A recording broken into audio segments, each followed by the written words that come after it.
Malawian Camera. Yes, comrades, good morning. Masuka bwanje na masukira bwanje. No, chiyamba ndingoti congratulations kwa anthu awiri omwe dakhala kuwasatira kwambiri pandali chiyambire cha ndale. Anthu amene wawa ndi azipani za chipani cha MCP komanso chipani cha DPP. Kuli anthu awiri omwe dakhala kuwasatira komanso my wishes are that anthu amene wawa mwina akawinenso kuma constituency kwawo kuti akapezeke mnyumba ya malamulo mu August House ku Lilongwe ku City Center. Anthu amene wawa ku MCP kuli Jackson Kasipatike. Congratulations wherever you are. I know Jackson Kasipatike ngakhale ali ku chipani chomwe amalawi tikudana nacho kwambiri kapena tikudana ndi usogole wake. We're not hating MCP. Koma ku MCP timangodana ndi usogole wache akwera uwo.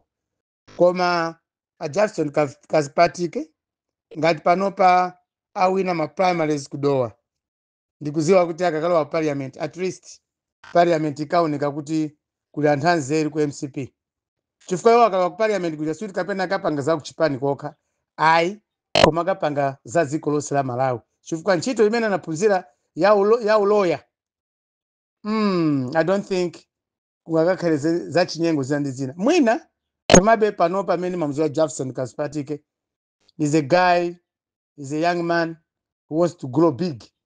Kunchito yake, komanso afuna thandize ziko through politics. Koma background yake yonse yakali yabwino. So I've been following this guy and I'm happy that wawina kudowa ngati candidate wa chipani cha MCP. Congratulations once more.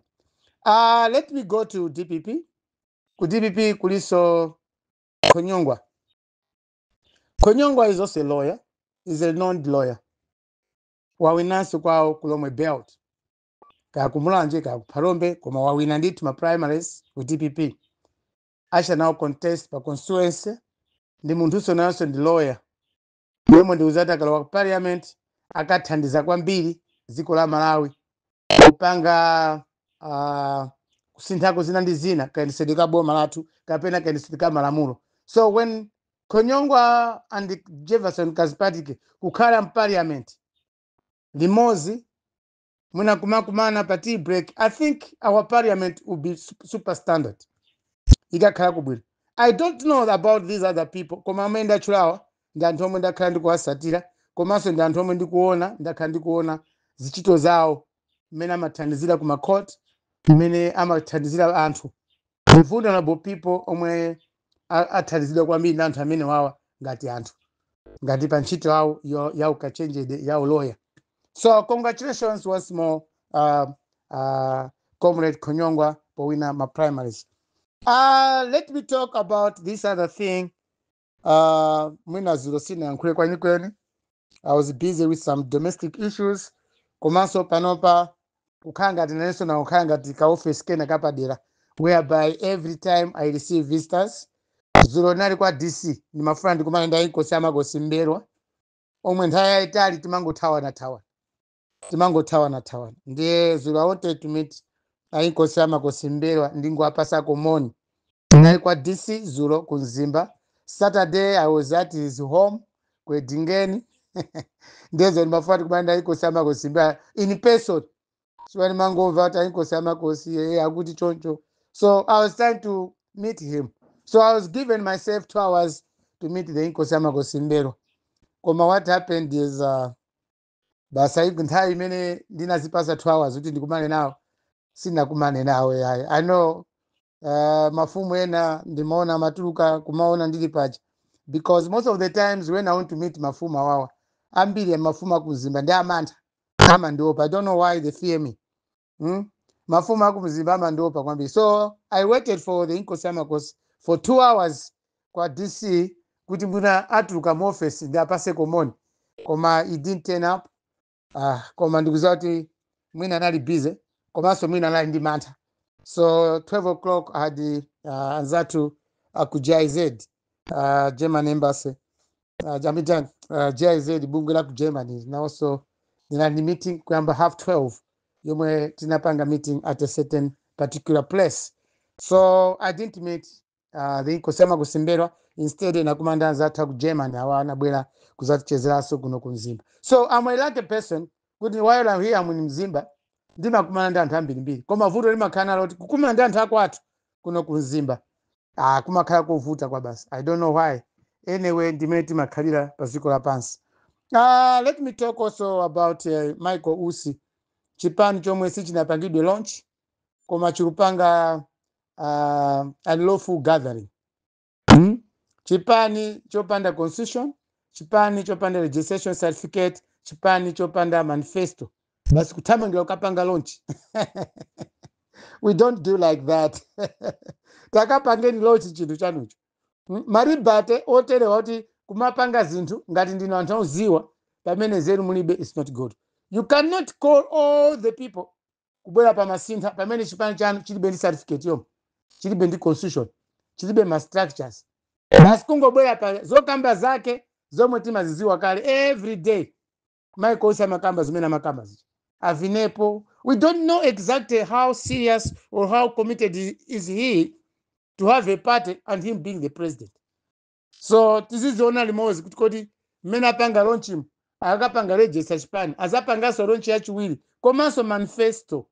Kodi manifesto ya chipani chawo chodya zake alibe mlandu panopa, ndi odya zake ali ndi mlandu panopa. Wapezeka odya zakeyo wapezeka ndi mlandu ndi boma sana lembeze chipani.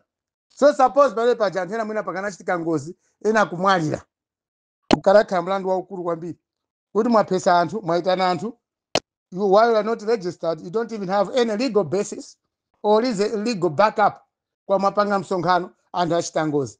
Choncho amanganya awawa amanganya Michael Usi akapanga misonkhano, he must be very careful pasapangike ngozi. Chongopanga ngozi munthu ena kumwalira ausi watu azamangidwa. So that was unlawful gathering using the powers of kugwisa ntchito office yawo ya vice president ndikumana mauti tukapanga launch chipani pamenewo amangufuna akangoyankhulapo zokhuzana ndi chipani cha UTM kapena kunyoza ndi anthu omwe amadana nawo pazifuka zoziwauka. Because honestly speaking, Malawians, comrades, Michael Usi palibe munthu amene amadana naye. No one hates Manganya palibe. Koma Manganya amazipanga kuti anthu akuwada. Nobody hates Manganya. Mukati muone Michael Usi mene alili, who can hate him? And chowadera Michael Usi kuti munthu anati akudana ndi vice president wa dziko la Malawi mmene akuonekera Usi Michael Usi mmene mamuonera chomudera ndicha. These are just funny guys in town. Awawa anthu ongosekesa wanthu. Even the president wawo, vice president wawo, when you look at the vice president of Malawi panopa anthu amayamba ndi kuseka munthu asanayankhule. The way he looks, the way he jokes, the way he smiles, zochitika zawo basi ndi Manganya basi. So munthu otero jasiti mamuda ya.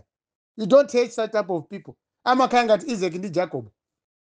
Ngakhala na mwalira anthu amene acha. Nobody hated them. Anthu amangokonda basi kumangowaona. Suti kapena iwo zimene amapanga zoti kawina ola atukwane sizimakhuza. So nobody hates this vice president.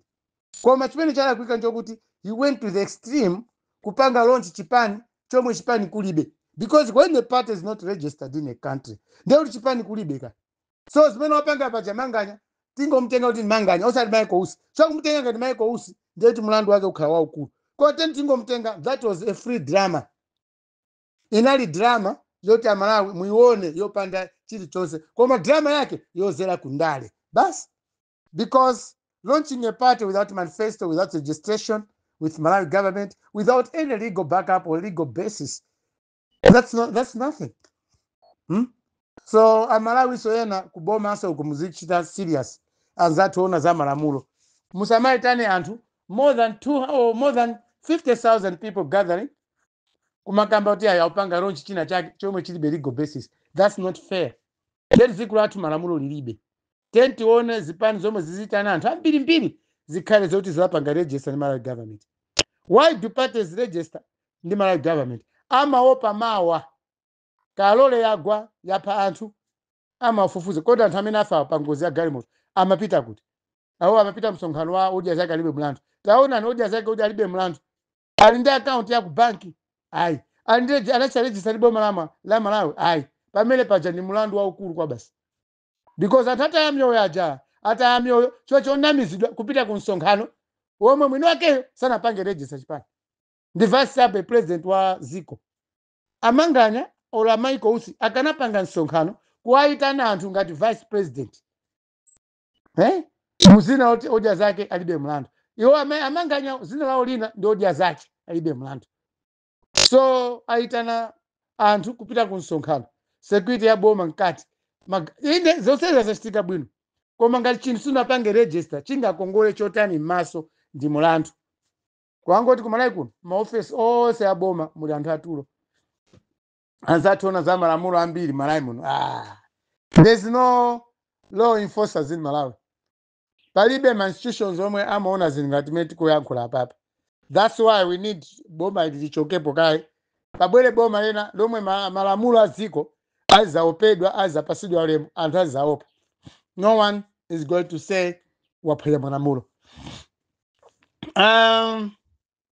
this is what I can just share with you kuti amanganya zona apanga paja inali drama ndipo kuyambira amene asiya kuyenda pa masintha paja amene abwera pa masintha paja asapitirizenso maulendo ena omaitana anthu pamene asanapange register akuboma aonepo pamene papa amanganya msonkhano wawo wapa masintha uja ukhale wosirizira asapitirizenso panga misonkhano yake until that time or unless akapange register chipani chawo tione manifesto wa Malawi because we can't just be going ku misonkhano ya udia zake alibe mlandu pamene alibe any legal basis.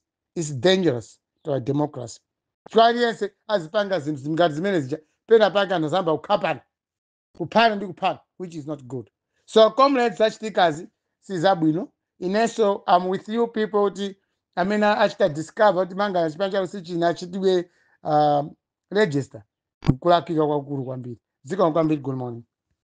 Malawi, Camera.